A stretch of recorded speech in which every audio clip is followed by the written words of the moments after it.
At 70 years old, I thought I had finally reached the point in life where I could sit back and breathe. After nearly 5 decades of work, I had sold Whitaker Freight Solutions, the company I built from nothing, for $62 million. From the desert highways of Arizona to shipping lanes across the Southwest, I had poured my sweat into every mile of asphalt and every freight contract. The deal had closed that morning. My lawyer handed me the papers. My bank confirmed the wire. And for the first time in my life, I felt free. To celebrate, I invited my only son, Daniel, and his wife, Marissa, to the most exclusive restaurant in Scottsdale. The place was the kind where the lights dimmed just enough to hide secrets, where the silence had a certain weight, and where the crystal glasses seemed too delicate to even hold. A pianist played softly near the bar, and the smell of seared steak and aged wine filled the air. 62 million, Dad, Daniel said, shaking his head as if in disbelief. His smile was wide, his words dripping with admiration. That's unbelievable. You did it. You actually pulled it off. Across from him, Marissa's manicured hand rested lightly on my wrist. We're so proud of you, Thomas. You can finally relax now.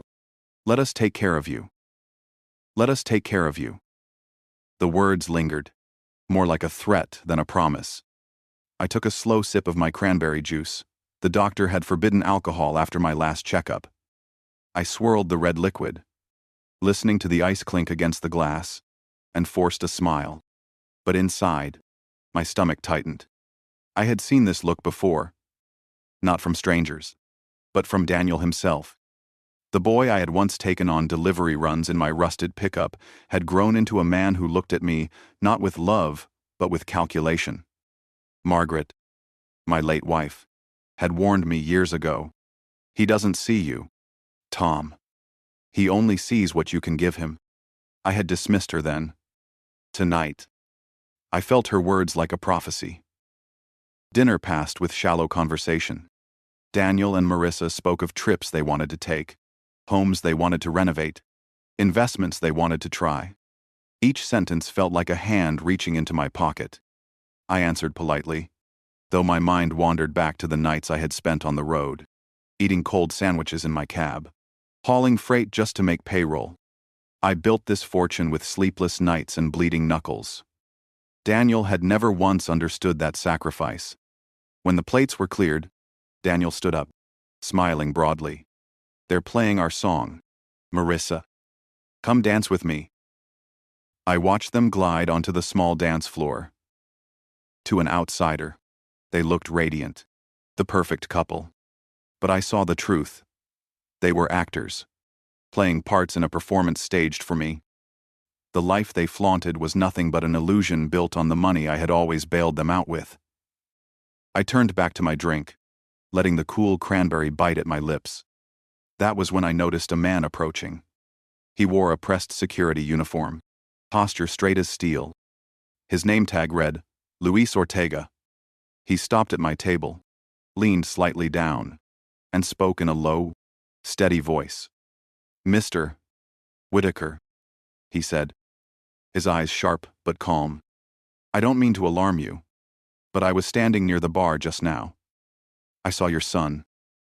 He returned to the table while you were watching them dance. He thought no one noticed.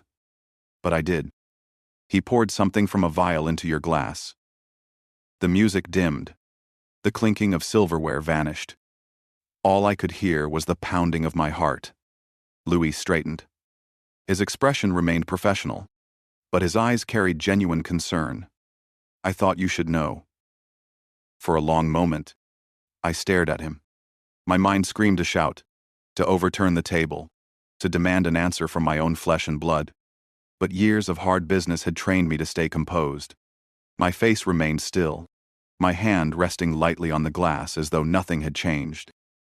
I gave Luis a single, subtle nod. Without another word, he tapped the brim of his cap and walked back into the shadows. I looked at the drink in front of me, the same cranberry juice I had chosen as a symbol of health, of life. Now it was poison. My son, my only son, had placed death into my hands. The song ended. Daniel and Marissa returned, their cheeks flushed with laughter. Daniel's hand clapped my shoulder. "Everything okay? Dad, you look pale." I forced a faint smile. "Just a little indigestion. This rich food doesn't agree with me." I let my hand brush against the glass, then tipped it just enough to spill across the white tablecloth. Red liquid spread like blood across the linen. "Clumsy old man," I muttered. Waiters rushed over. Daniel laughed, but Marissa's eyes darted nervously. As the napkin absorbed the stain, I picked it up, folded it carefully, and slipped it into my coat pocket. My only proof? "I should head home," I said, pushing back my chair. Already called a car. Daniel offered to drive me, but I waved him off. His touch on my arm burned like betrayal. Minutes later, I was in the back of a black sedan, city lights streaking past the window. My hand clenched the damp napkin in my pocket, its weight heavier than any gold. I wasn't angry. Not yet. I wasn't even sad. All I felt was clarity, a cold, piercing clarity. The son I raised had just tried to murder me, and he had no idea that his game had already begun to unravel. The driver dropped me 2 blocks from my house, but I did not turn toward the warm porch lights or the framed photographs waiting inside. I walked the other way, past a shuttered bookstore and a dark cafe, toward a medical building where the lobby lights always seemed a little too bright. Years ago, Whitaker Freight Solutions had used a private diagnostics lab here for employee screenings. I remembered the suite number and the way the elevator hummed, as if trying not to wake the night. The lobby smelled like antiseptic and something colder, like the inside of a new refrigerator. A young technician sat behind glass with a badge that read, Evan L. He looked up, tired but alert, and slid a metal drawer open in the window. I removed the folded napkin from my coat. It was sealed inside, a clear bag I had scooped from a sidewalk dispenser, meant for pet waste. Improvised. Yes, but sealed all the same. The red stain had darkened at the edges. It looked like old rust. I placed it gently into the drawer. "I need a full toxicology panel," I said. "A rush order. Organic and inorganic compounds. Anything that should not be in a glass of cranberry juice." He did not flinch. "We can do a priority analysis tonight. It is expensive. Money is not the obstacle," I said. "Time is—" He nodded, typed, and slid a form through the slot. I wrote my private email and an alternate number I kept for emergencies. He swiped my card and handed back a receipt as thin as a confession.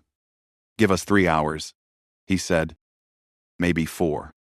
I thanked him, stepped into the empty hallway, and found a bench that faced a pane of black glass.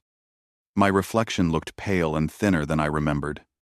For a long minute, I sat perfectly still with my hands on my knees, as if any sudden movement might disturb the evidence now moving down stainless steel corridors toward machines that did not lie. I could have called the police. I could have burned the night down with sirens. But I saw the headlines as clearly as if they were already printed. Elderly entrepreneur poisoned by his own son. Every article would say my name. Every whisper in every boardroom would carry it. I had built my life with calloused hands and a clean reputation. I would not surrender that to a courtroom circus, where truth traveled slower than rumor. I stood, went outside, and walked until I found an all-night diner with a neon sign that flickered like a tired heartbeat. The waitress brought coffee. I did not drink. The booth vinyl stuck to my coat. I watched the window and let my mind work. Slow and deliberate.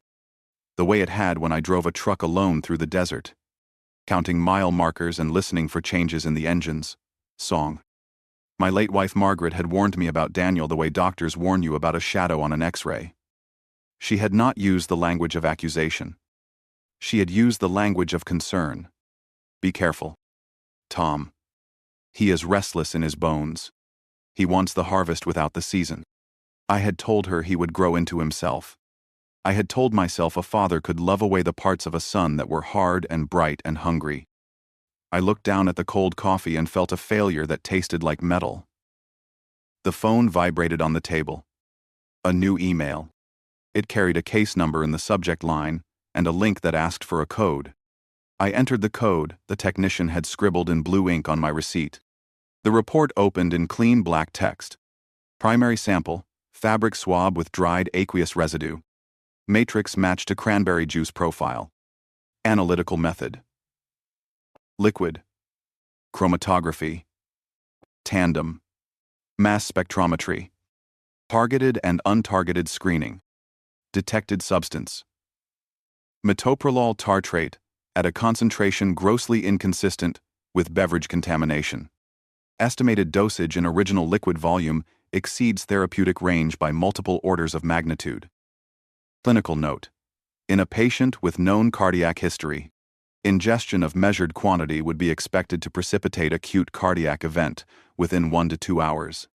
Presentation would mimic natural myocardial infarction in the absence of targeted toxicology. I read it twice. Then I closed my eyes and whispered the words, as if saying them out loud could pin them to the earth. It would have looked like a heart attack, a dignified restaurant, an ambulance too late by design.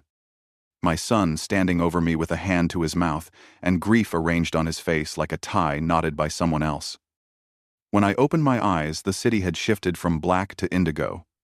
The horizon held its breath. I forwarded the report to the one person whose judgment had never failed me. Rachel Monroe answered before the second ring finished. "Tell me," she said. I told her everything in the quiet.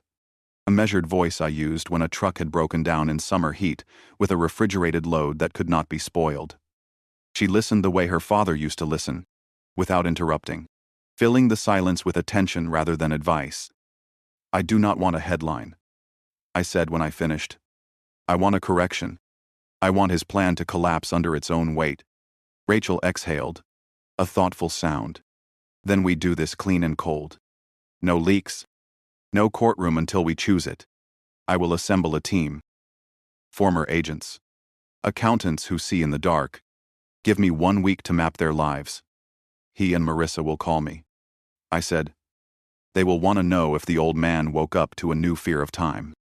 "Good," she said. "Let them believe it. Let their relief make them careless. I will handle the rest." After we hung up, I walked out into the blue of pre-dawn and felt the smallest shift in the air. Not a breeze. More like a change in pressure before a storm. I thought about the first truck I ever bought. A sun-scorched rig with a cracked dashboard and a seat that bruised your tailbone. I remembered the smell of diesel and dust and a cheap thermos that leaked at the rim. I had built a future with that truck. Not because it was good, but because I showed up every single morning and turned the key and drove. I went home as the light thinned the dark. In the hallway, I paused at a painting. Margaret had chosen the year Daniel was born. A small landscape. A mesquite tree bending in wind. A thread of water at its roots. A sky the color of new hope. She had called it our promise. Looking at it, I felt something loosen. Like a knot deciding the rope had punished itself enough. The phone rang at 8. Daniel. I let it buzz 4 times. When I answered, I made my voice just a shade smaller than usual. "Dad." "Thank God," he said. "You scared us last night." Marissa was so worried. "How are you feeling? Did you see a doctor?" I let a beat pass. "Indigestion," I said. "The sauce did not agree with me. The doctor says I am fine. I should avoid rich food. He told me to take it easy." The silence that followed was not silent at all. I could hear his relief travel through the line like warm air through a vent. Then came his smile. Bright and audible. "That is great news. Dad. We were up all night. We should do a proper celebration soon." "We will," I said. Talking to Rachel this morning reminded me I should get my affairs in order. She thinks a family trust is the cleanest path. "I want you and Marissa taken care of." "Of course." There it was. The bait dressed as kindness. Another beat of silence. He tried to hide the hunger. He could not. "Whatever you decide," he said. "We support it." We only want what is best for you. I hung up and set the phone on the table. The house was quiet. The air felt different, clearer, as if someone had washed the windows in my chest. In the kitchen, I brewed coffee and drank it hot. It tasted like decision. By noon, Rachel called with her list: financial forensics, property records, phone metadata, contacts at 3 hospitals, a discreet surveillance plan. She was already moving pieces I could not see. One more thing, she said. I want you to stay predictable. Routine is a story that comforts predators. Keep it going until the trap is built. I will, I said. That evening, I walked the block as the sky turned apricot. Neighbors watered lawns. A kid rode a bike with training wheels, wobbling, determined. I thought about how love is work, and work is love, when you do it with both hands. I thought about a son who had forgotten both. Inside, I opened the email again and reread the clinical note. Machines had translated malice into measurements. Numbers did not get nervous. Chemistry did not lie. The truth sat there, simple as a receipt. I closed the file and looked at the painting again. The mesquite bent into the wind but did not break.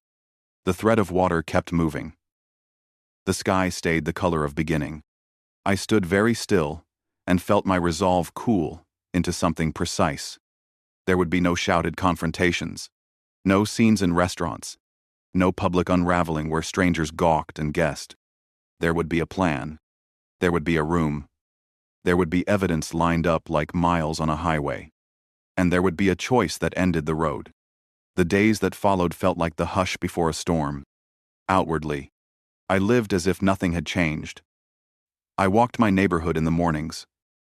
I read the paper at the kitchen table.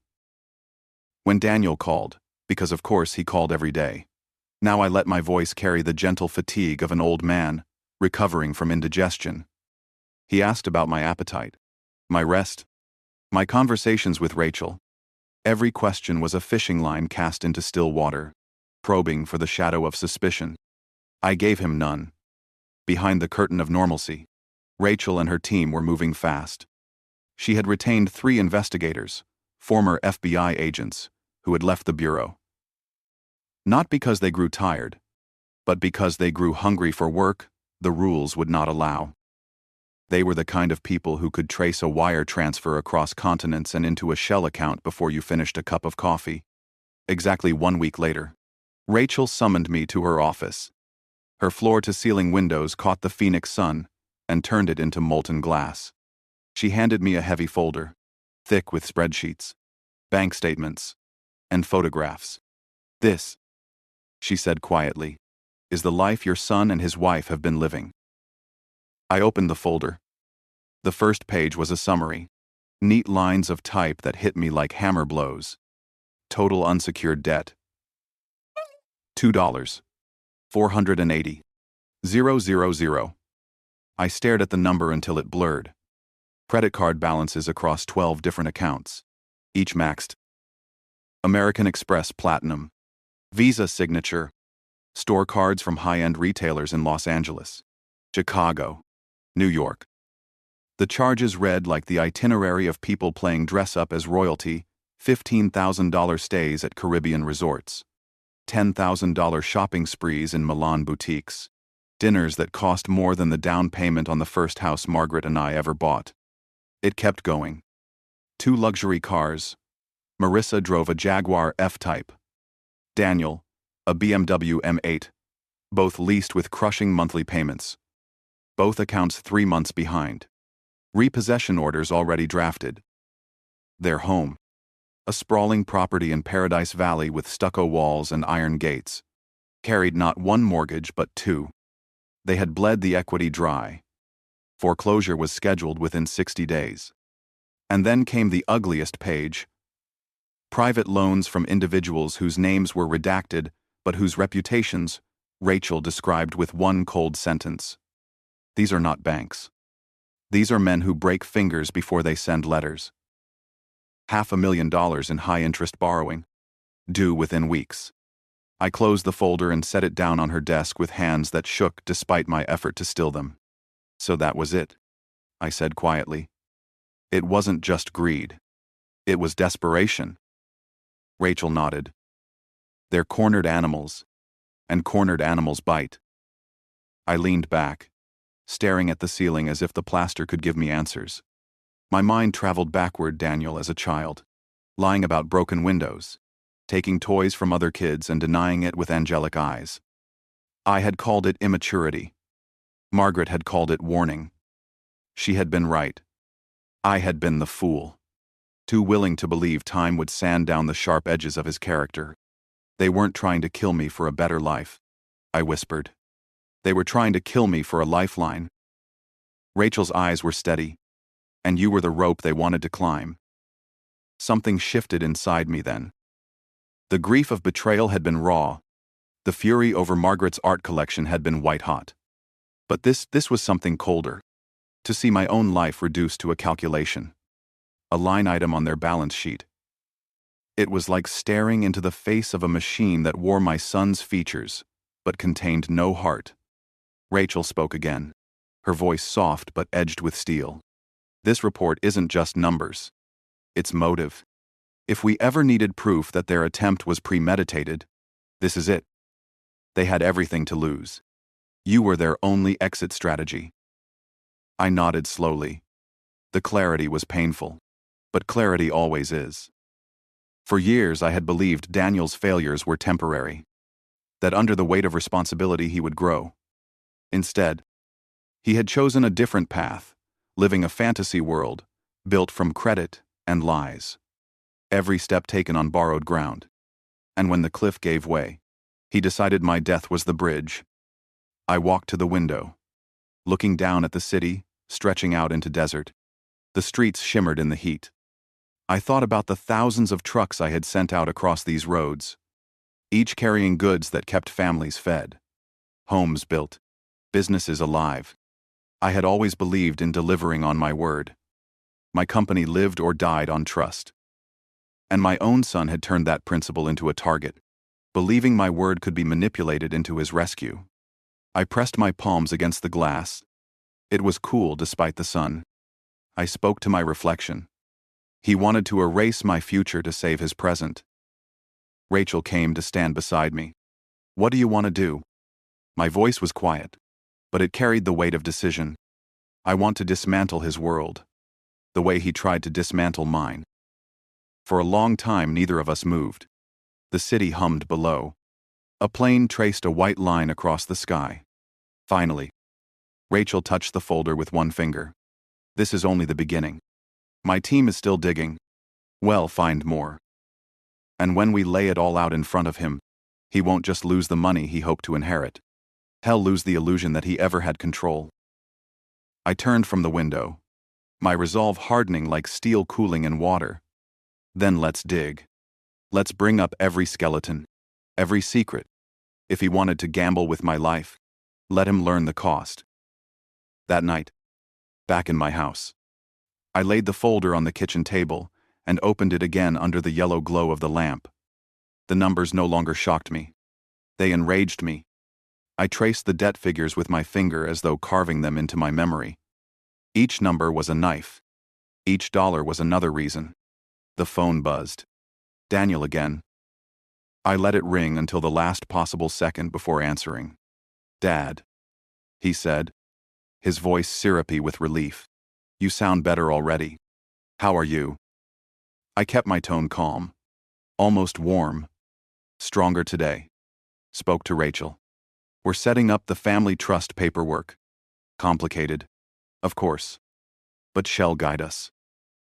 The pause on the other end was almost imperceptible, but I caught it. The pause of a drowning man glimpsing land. That's wonderful, Dad. Thank you. Really.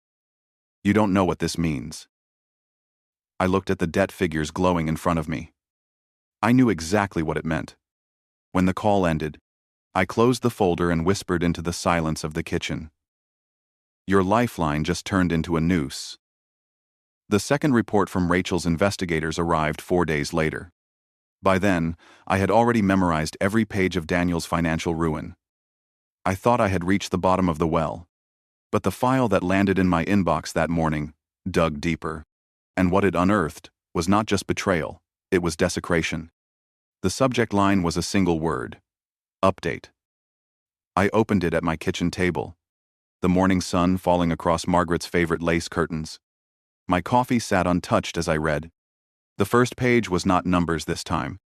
It was transcripts of recorded calls. My eyes froze on the heading: Outbound Call, Holloway Gallery, Chicago. Caller ID, Marissa Whitaker. I began to read. Yes. My name is Marissa. My father-in-law is Thomas Whitaker, founder of Whitaker Freight Solutions. You may have heard of him. A pause. I could almost hear her voice through the black ink. Soft. Cultured. Deliberately somber. Unfortunately, his health has taken a sharp turn. We're beginning to put his affairs in order. I gripped the edge of the table so hard my knuckles whitened. My health. My affairs. She spoke as if I were already a ghost. The transcript continued. My late mother-in-law, Margaret, had a small but valuable art collection, post-war American pieces, carefully curated. Thomas has asked me to handle its disposition quietly. He doesn't want the publicity or the fees of an auction house. He just wants her legacy to find a good home. Her words blurred. I pushed the pages away and stood, pacing to the far wall where Margaret's first painting hung. A modest landscape of red rock and desert sky, bought at a Phoenix Street fair when we were newlyweds. We couldn't afford it. Not really. But she had seen something in those strokes. This is our window, she told me, her eyes shining. This is where we're headed. Tom. Wide open. Full of promise. We had carried that painting from one house to another, from lean years to prosperous ones. It was never an investment. It was our life in color. And now Marissa had tried to strip it from the wall and sell it as if it were nothing but a price tag. I forced myself back to the report. The investigators noted that Marissa had taken high-resolution photos of the collection on her phone, supposedly during her visits to bring me soup or ask about my health. She hadn't come to care for me. She had come to inventory my wife's soul. Another transcript, this time from a gallery in Dallas. We understand the urgency, Mrs. Pratting. Whitaker, the gallery assistant said, but we would need provenance documents. Marissa replied without hesitation. Of course. I am the sole heir. Thomas is fading, but he wants everything arranged before the inevitable happens. The inevitable. I sank into my chair, the weight of those words pressing me into the earth. I looked at the paintings on my walls, Margaret's choices at every chapter of our life. A chaotic abstract canvas she bought after her first cancer remission. This is what surviving feels like, she said, laughing through tears. A serene seascape she chose when Daniel was born. So peaceful, she whispered. Like coming home. Each piece was a milestone of love and struggle, joy and loss. They were not assets to liquidate. They were our story, our proof that we had lived, fought, endured. And Marissa had offered them up like pawns to be traded for debt relief. My jaw clenched so tightly I thought it might crack. Anger like I had never felt before rose in me, hot and righteous. The attempt on my life had been about money. But this was different. This was annihilation.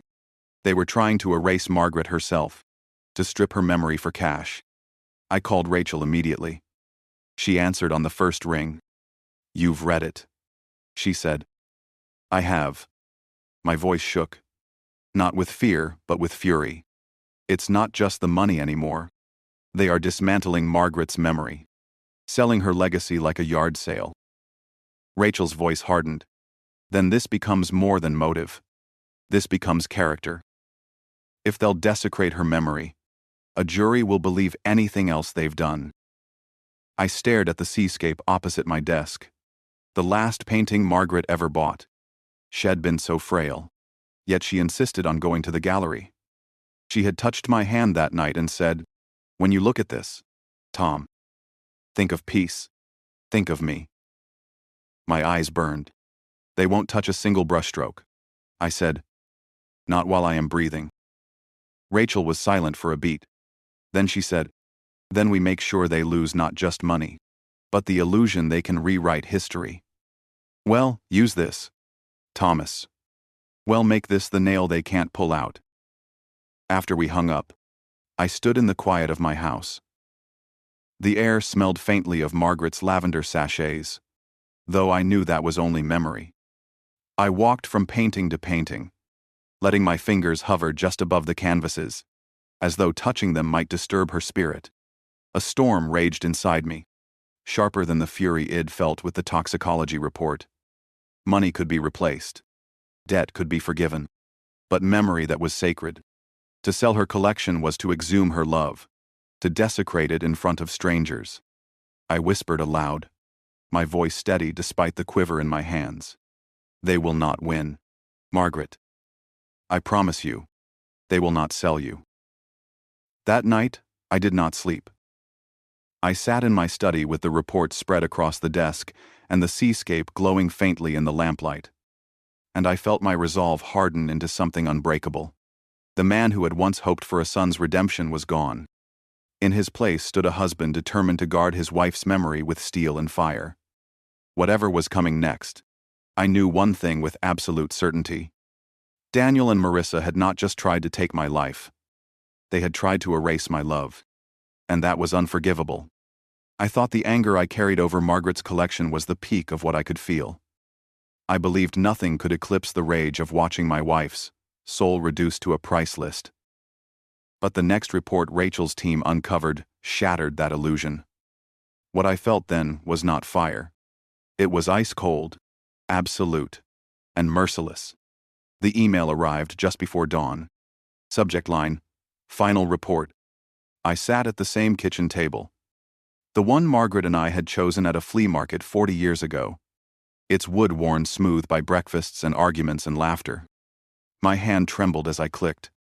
The first page was a scan of a legal document. My breath caught. It was a medical power of attorney. The name at the top, Thomas Whitaker.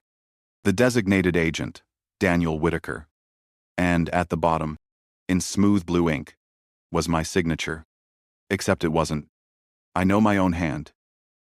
I have signed contracts worth millions. Checks to pay drivers. Birthday cards to Margaret. I know the small loop in my T.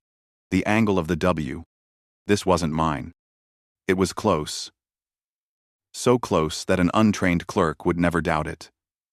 But to me, it was a counterfeit screaming its falseness.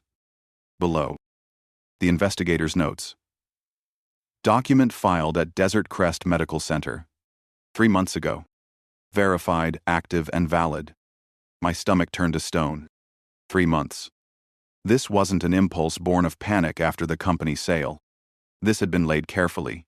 Months in advance. Like a snake coiling before the strike. The second page was worse. Hospital access logs. Each entry stamped with time, date, and electronic signature. Under Daniel's forged authority. My son had requested every piece of my medical history stress tests. Cardiac imaging. Prescription lists. Even notes about side effects and allergic reactions. He had stolen the blueprint of my body. The very data doctors used to keep me alive. And he had turned it into a weapon. But the report wasn't finished. The next section, detailed search histories traced to burner phones, purchased under false names. Public library computers. Anonymous browsing sessions. All linked back to Daniel. The bulleted list made my chest ache.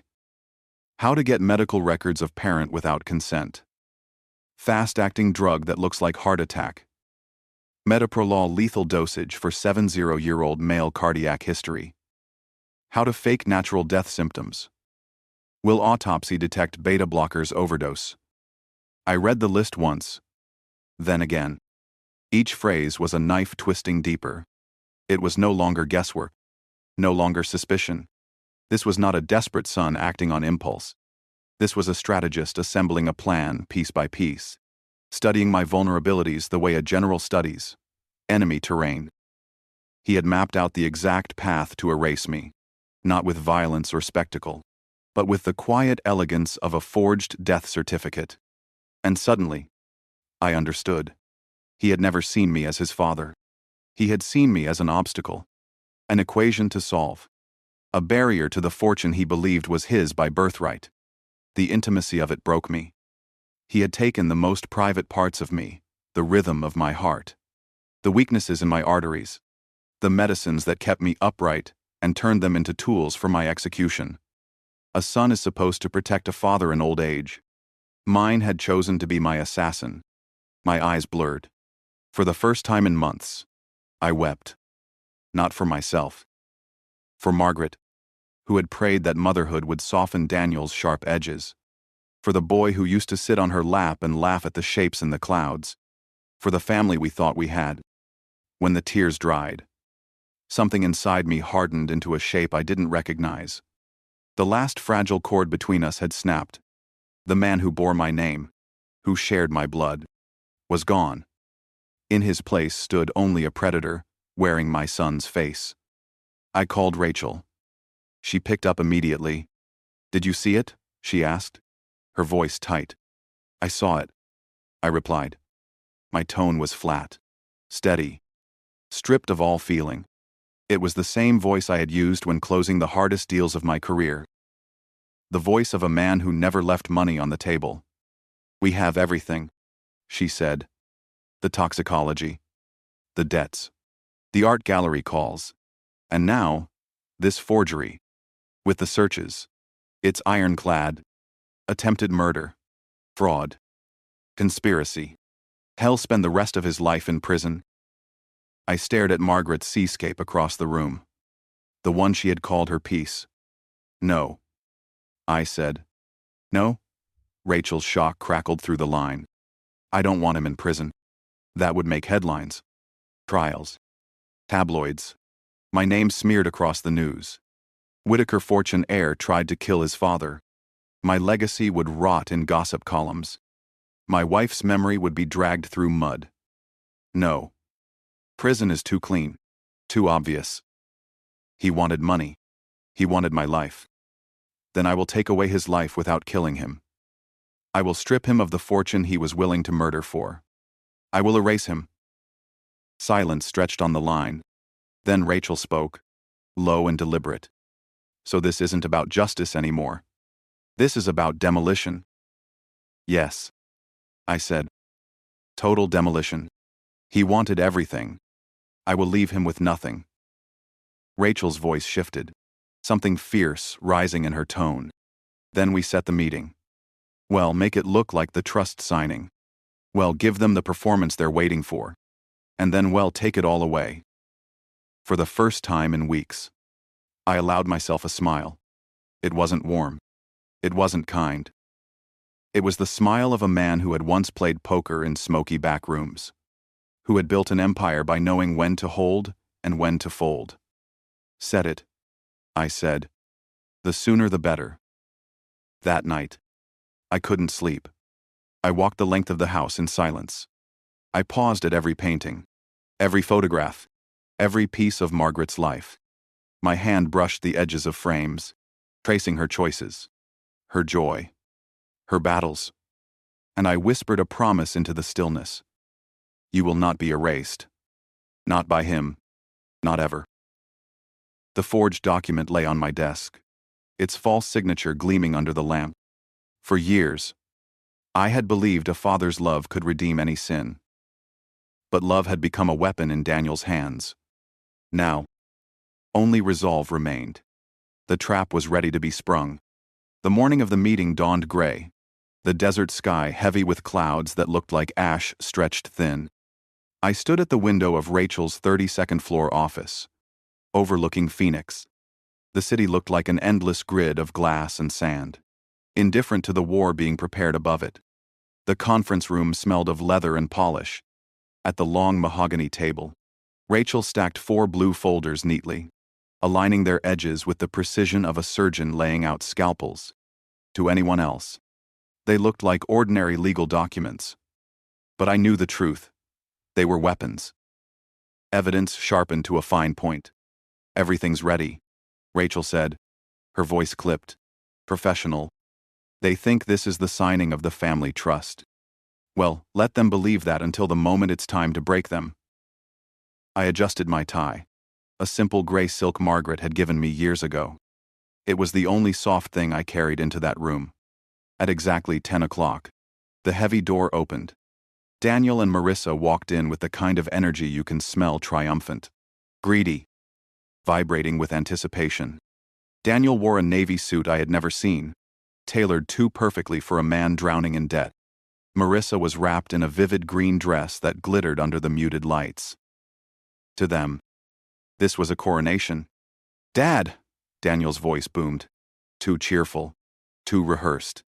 He strode across the room and pulled me into a hug. It was the first hug head given me in decades. His cologne was sharp and expensive, but underneath it, I smelled something else. Desperation. Marissa leaned in, kissed my cheek, and whispered, "You look wonderful." We knew a little rest would do the trick. Her eyes flicked past me to the stack of folders, and for a moment, her greed showed naked and raw. They sat opposite me, side by side, their hands intertwined on the table. A performance of unity. A lie. "So," Daniel said, rubbing his palms together, "the big day. The Whitaker family trust. Has a nice ring, doesn't it?" "Yes. Honey," Marissa cooed. "It sounds like a legacy." I studied them the way a scientist studies specimens under glass. Every gesture, every glance, every word. They believed the future was already theirs. They were ready to sign their names and claim the fortune my life had built. They had no idea they were already standing at the edge of the cliff. Rachel entered quietly, her heels clicking against the floor like a metronome. She greeted them politely, offering water. They accepted, their voices bright, eager, careless. As the assistant left and the door shut behind her, silence settled into the room, heavy, final, like the sound of a vault closing. Rachel sat, her posture straight, her face unreadable. She placed her hands flat on the table, framing the folders. Her eyes locked on Daniel, then Marissa. "Before we proceed with any signing," she said, her tone crisp, "there are a few preliminary matters we need to address." Daniel's smile faltered just slightly, but he recovered quickly. "Of course. Legal stuff. Always a few loose ends." Rachel opened the first folder with deliberate slowness. The sound of paper sliding against paper was unnaturally loud. She pushed a single sheet across the table. "This is a toxicology report from a private laboratory. It was conducted on a sample taken from Mr. Whitaker's drink at the Grand Mesa restaurant 2 weeks ago. It shows a concentration of metoprolol tartrate at 25 times. The therapeutic dosage sufficient to induce cardiac arrest in someone with Mr. Whitaker's medical history." Daniel's eyes dropped to the page. His face froze. Marissa's smile collapsed into confusion, her hand twitching in Daniel's. Rachel didn't wait. She opened the second folder and slid it beside the first. "This is a consolidated financial report prepared by independent investigators. It outlines your total unsecured debt of over $2 million, 2 delinquent mortgages, multiple defaulted luxury leases, and pending foreclosure on your Paradise Valley residence. It also documents high-interest loans from private lenders." The blood drained from Marissa's face. Her manicured fingers slipped from Daniel's grip. Still, Rachel did not stop. The third folder opened, the paper landing with a sharp snap. "This is a transcript of a phone call placed by you, Mrs. Ratty 4. Whitaker, to the Holloway Gallery in Chicago. You described Mr. Whitaker's health as failing fast and offered his late wife's art collection for a private sale. You presented yourself as sole heir. The gallery has verified the call and your photographs of the paintings." Marissa's mouth fell open. She shook her head, stammering, I don't, this isn't." Daniel turned to her with a look I had never seen before. It was not love. It was betrayal. Meeting betrayal. And then Rachel opened the last folder. Her voice dropped. calm but cutting. Finally, we have a forged medical power of attorney filed at Desert Crest Medical Center 3 months ago, bearing Mr. Whitaker's falsified signature and granting full authority to Daniel Whitaker. Alongside this, we have search logs from burner phones tied to your accounts. The searches include lethal dosage, metoprolol, fast-acting drugs that mimic heart attack, and will autopsy detect overdose. The room went silent. The only sound was the faint hum of the air conditioning. Daniel sat rigid, his jaw locked, his eyes darting across the table as though seeking an escape hatch. Marissa trembled, her tears beginning to fall silently. The gleam of triumph they had carried into the room was gone. In its place was naked terror. I leaned forward, folding my hands together, my voice quiet but heavy as iron.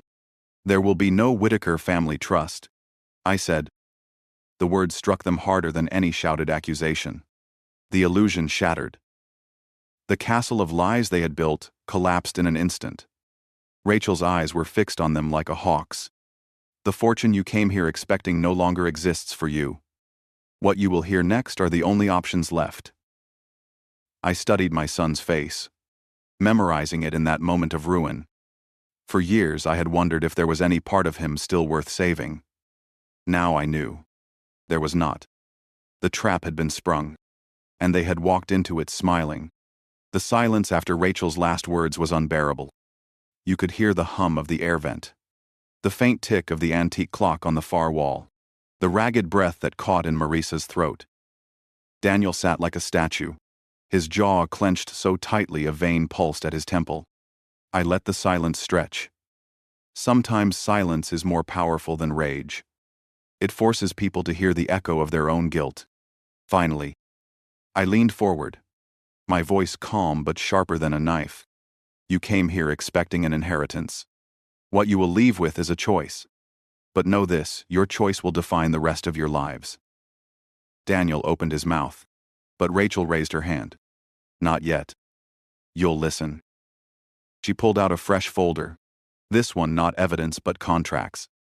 She placed them on the table, squared them, and spoke with the crisp authority of a judge delivering sentence. "Option 1, she said. Immediate arrest. Attempted murder. Fraud. Forgery. Conspiracy. The Phoenix District Attorney has been briefed. Detectives are prepared to execute warrants. You will be booked, photographed, and charged. Trial would be swift. Conviction almost certain. Minimum of 25 years. Likely more. And once the press discovers that Daniel Whitaker, son of a respected Arizona businessman, tried to poison his own father, your names will rot in headlines until you are forgotten behind bars." Marissa whimpered, covering her mouth. Daniel's hands curled into fists. His voice finally cracked the silence. "You wouldn't dare. You wouldn't drag the family name through the mud like that. You." I cut him off, my words steady, cold. "You dragged the family name through the mud the moment you poured poison into my drink." Rachel slid the contracts forward. Option 2. You sign these documents. Effective immediately. You surrender all claims to the Whitaker estate, present or future. You transfer full deed and title of your Paradise Valley home back to Thomas Whitaker. You forfeit any rights under the Whitaker Family Trust, which no longer exists. You cut every financial and legal tie. You walk away with nothing, no property, no claims, no inheritance. Marissa's head snapped up, her eyes wide. "Nothing? You're leaving us with nothing?" I stared at her, my voice flat. "Less than nothing, because I am also erasing you from my life. From this day on, you are not my son, and you are not my daughter-in-law. You are strangers. Strangers who tried to kill me. You'll live as such." Daniel slammed his fist on the table, the sound echoing like a gunshot. "You can't do this. That money is mine by right. I am your son." The words rang hollow. Blood may bind bodies, but betrayal severs souls. "You are my son in biology only," I said quietly. "Not in spirit. Not in loyalty. not in love. You tried to make my death your salvation. Now you'll find out what it feels like to live without me. Rachel's tone was razor sharp. If you refuse, the police will be here within the hour. Choose carefully. For a long time they sat frozen. Two actors whose script had been burned. Daniel's breathing grew harsher, faster. His eyes darted toward the window. The door. Anywhere but the evidence stacked in front of him. Marissa wept silently, tears streaking the flawless mask she had painted on that morning. Finally, Marissa whispered, "Daniel, sign it." His head snapped toward her. "What?" "Sign it," she repeated, her voice shaking.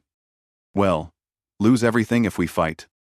At least this way, we walk out free." Daniel glared at her, betrayal flashing in his eyes. For a moment, I almost thought he might leap across the table, not at me, but at her, the predator turning on its accomplice. But then his shoulders slumped. His hands trembled. He picked up the pen. Rachel's voice was crisp. Initial, each page. Date and sign at the end. He scrawled his initials, the ink jagged with rage. Marissa followed, her hand shaking so violently the letters were barely legible. When they finished, Rachel gathered the papers with the precision of a surgeon closing a wound. She stamped each page. Notarized. Final. Irreversible. "It's done," she said. Daniel looked up at me then, his face twisted with hatred. "You think you've won, but you've lost a son. You'll die alone." I met his eyes with the calm certainty of a man who has nothing left to fear. Better to die alone with dignity than to live surrounded by vipers. Marissa sobbed into her hands. Daniel pushed back from the table, the chair scraping harshly against the floor. They stood, their once practiced grace now broken. Rachel didn't look up. "The exit is behind you. Leave the building. If you attempt contact with Mr. Whitaker again, these files go to the police. Consider this your last mercy." They staggered toward the door. Daniel paused once, his hand on the handle, his back stiff. He wanted to say something, a last barb, a final curse, but no words came. He opened the door, and they walked out, stripped of everything but their shame. The silence that followed was deep, profound. I let out a breath I hadn't realized I was holding. Rachel gathered the 4 evidence folders into a single box and locked it. "It's over," she said softly. I looked down at the empty end of the table where Daniel and Marissa had sat, where their greed had once glowed so brightly. Now it was just 2 chairs, empty, like their souls. "No," I said, my voice low but resolute. "It's not over. It's only beginning. Because now the fortune goes where it should have gone all along." Rachel tilted her head. "The foundation?" "Yes." My voice steadied. "The Margaret Whitaker Foundation. Art. Education. The environment. That money will create life, not death. That's how she would have wanted it.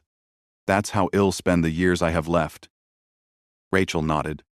"Then they lost more than money. They lost the chance to rewrite your legacy." I stood and walked to the window. Outside, the clouds had begun to break, shafts of sunlight cutting through like revelation. For the first time in weeks, I felt the faintest weight lift from my chest. "They wanted me erased," I said softly. "Instead, I erased them." 3 months later, I stood in a room filled with light. The gallery in Sedona was small by the standards of the cities, but it felt expansive because the walls did not stop at the ceiling. They seemed to lift straight into the red rock sky beyond the windows, where the last flare of evening turned the buttes, the color of embers. The air smelled of fresh paint and pine carried in from the open doors. Conversations rose and fell in soft waves. Every voice sounded like possibility. A young curator with a neat bun and careful eyes walked beside me, pointing out canvases as if she were guiding me through a garden. On one wall, thick oils exploded into desert bloom. On another, A wash of cool blues drifted into the suggestion of rain. The brass plaque under each piece carried the same line at the bottom, supported by grants from the Margaret Whittaker Foundation. I had read those words on paper 100 times while Rachel and I built the charter, argued over bylaws, and signed documents until my hand cramped. Tonight those words did not look like paperwork. They looked like breath. A young painter hovered near a triptych of Sonoran skies. Her hands were stained, a permanent gray from charcoal and gesso. When the curator introduced us, the painter stood straighter but did not stop bouncing on the balls of her feet, as if the floor were packed earth and she could not wait to run. She thanked me too quickly. Then she took a breath and tried again. "Your grant paid for my studio rent and a second-hand kiln," she said. "I kept thinking all I needed was time. And you gave me that time. I wanted these skies to feel like the silence before a storm. Not sad, just charged. Does it read that way?" "It does," I said. "It reads like a held breath." She laughed, a little choked, as if something inside her had recognized itself in the answer. I wished Margaret were here to hear that sound. Another artist, a former lineman with shoulders like a doorframe, had welded a sculpture from retired machinery and river stones. He told me he had worked through a heat stroke back in July and decided he never wanted to live like that again. The grant had not only bought supplies, it had bought evenings with his daughter. He said it without self-pity. It was simply a measurement of time reclaimed. I moved slowly, speaking to each of them, letting their words fill the places inside me that had been burned hollow. With every story, the shape of the night grew more precise. This was not philanthropy as performance. This was repair. In a smaller room at the end of the gallery, I found the painting I had asked the curator to hang opposite the windows. A seascape. Not Margaret's, because hers remained where it belonged in our home, but a cousin in spirit. The surface caught the last light and held it in small silver glints across the top of the waves. Standing in front of it, I could hear Margaret's voice from that night years ago, the night she had chosen peace in oil and canvas. "When you look at this, Tom, think of coming home." Behind me, footsteps paused. Rachel stood there with 2 paper cups of coffee. She passed one to me and nodded toward the seascape. "You found it," she said. "I did," I said. "And it found me." We stood shoulder to shoulder, quiet. She had chosen a navy suit that did not draw attention, but people noticed her anyway. There is a gravity to competence. When the legal notices went out, when the foundation's first grants cleared, when the gallery opened tonight ahead of schedule and under budget, it was because Rachel did not tolerate drift. "How do you feel?" she asked. "Like I am not wasting breath," I said. She smiled and did not argue. Outside the windows, the red rock darkened to the color of cooled iron. Lamps came on one by one along the walkway, each a small planet. Guests drifted into the courtyard, where someone had set a tray of iced tea beside a pot of thyme and 2 trays of cookies dusted with powdered sugar. Once or twice I saw a face that recognized me, and then politely looked away. It was a mercy I appreciated. I had chosen a quiet victory for a reason. The curator returned to say a few words to the room. She stood on a low step and thanked the artists for their courage, the volunteers for their hands, the donors for their faith. She thanked the foundation, her voice steady even as emotion warmed its edges. Then she looked at me. "Mr. Whittaker, would you like to say something?"